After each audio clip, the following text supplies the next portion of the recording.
अक्सर ये कहा जाता है कि एक्सप्रेसवे और हाईवे बनने से यात्रा आसान हो जाती है और लोगों को जाम के चंगुल से राहत मिलती है, लेकिन इन तस्वीरों को देखिए।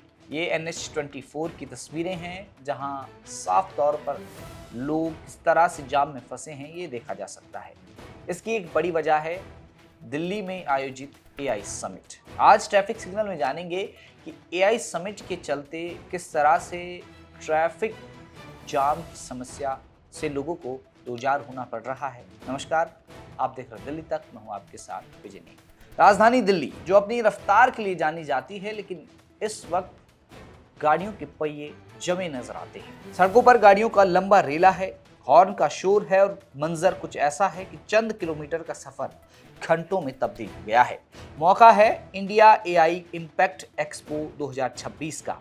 भारत मंडपम में दुनिया भर के दिग्गज जुटे हैं।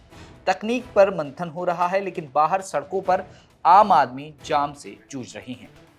इस जाम के पीछे कोई एक वजह नहीं, बल्कि कई कारण एक साथ मिल गए हैं। सबसे बड़ी वजह है इंडिया AI इम्पैक्ट एक्सपो 2026। 16 फरवरी से 19 फरवरी तक चलने वाले इस मेगा इवेंट में दुनिया भर के राष्ट्राध्यक्ष, बड़े बड़े मंत्री और इंटरनेशनल डेलीगेट्स शामिल होंगे।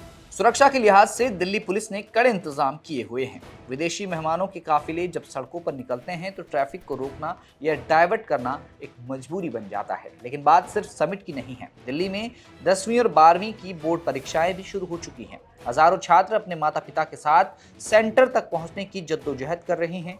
ऊपर से शादियों का सीजन, शुभ मुहूर्त के चलते सड़कों पर भारी भीड़ है और सोने पर सुहागा कि ITO के पास जलबोर्ड की फटी पाइपलाइन की मरम्मत ने आग में घी डालने का काम किया है। अगर आप आज घर से निकल रहे हैं तो इन रास्तों का नाम नोट कर लीजिए, जहां आपको सबसे ज्यादा परेशानी हो सकती है। सबसे बुरा हाल सेंट्रल दिल्ली का है। भारत मंडपम के आसपास का इलाका, मथुरा रोड, पुराना किला रोड और अकबर रोड पर पाबंदियां सबसे सख्त है। इसके अलावा तिलक मार्ग और भगवान दास रोड पर भारी दबाव है। मंडी हाउस, ITO और DDU मार्ग पर गाड़ियों की रफ्तार सुस्त है। विकास मार्ग और NH-9 से राजघाट के बीच रिंग रोड पर लंबा जाम देखा जा रहा है। यही नहीं, Delhi Meerut expressway, DND flyover और नारायणा जैसे इलाकों में भी गाड़ियां रेंग रही हैं। इस स्थिति का सबसे ज्यादा असर उन छात्रों पर पड़ रहा है जिनका भविष्य इन परीक्षाओं पर टिका हुआ है। जाम की वजह से सेंटर पहुंचने में हो रही देरी तनाव बढ़ा रही है। वहीं भारत मंडपम के बाहर भी स्थिति चुनौतीपूर्ण है। हजारों लोग इस ऐतिहासिक समिट का हिस्सा बनने के लिए एंट्री लाइनों में लगे हैं, जिससे पैदल चलने वालों और आसपास से गुजरने वाले ट्रैफिक को भी भारी दिक्कत हो रही है। दिल्ली पुलिस ने रविवार को ही अलर्ट जारी कर दिया था, लेकिन जमीनी हकीकत ये है कि इंतजाम भारी भीड़ के सामने छोटे पड़ रहे हैं। तो अगर आप 19 फरवरी तक दिल्ली की सड़कों पर उतरने वाले हैं तो सलाह यही है कि मेट्रो का आप इस्तेमाल कीजिए। यह न केवल आपका समय बचाएगी, बल्कि आपको जाम की झंझट से दूर रखेगी।